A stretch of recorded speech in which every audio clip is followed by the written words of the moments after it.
来看2024年的选战，这中国国民党校友期是出席妇女新住民团体挺校友期后晚会的成立大会，要来拼选情。也那民进党的赖清德是接见自民党青年局访问团，希望台日的关系会当继续深化，大家做伙来守护印太地区的和平稳定。同款有接待自民党青年局访问团的，也有民众党的郭文德，针对家己的主张的两化关系，敢若强调特殊，莫讲到国家甲国家。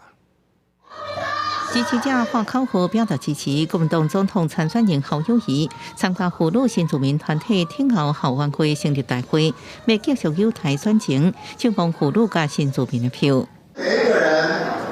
都是疼惜女性、爱惜女性，因为她为我们家庭付出太多太多。然后在外面呢，我们富裕红包满，不但撑钱骗天。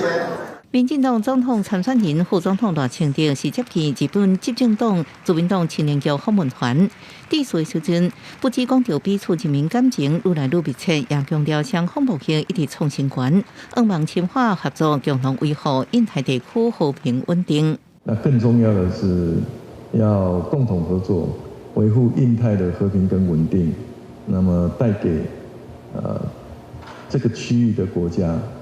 还有全世界都能够繁荣发展。为要摒治控制所选战共款会见自民党青年局访问团的，也有民众党总统参选人郭文哲。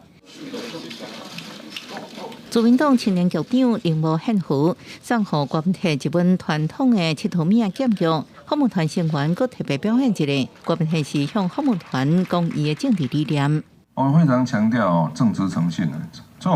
我们在政治上我们宁可认错，不愿意受罚嘛，不会为了短期利益去牺牲长期利益，不会为了少数人利益牺牲多数人利益，不会为了政党利益去牺牲国家的利益。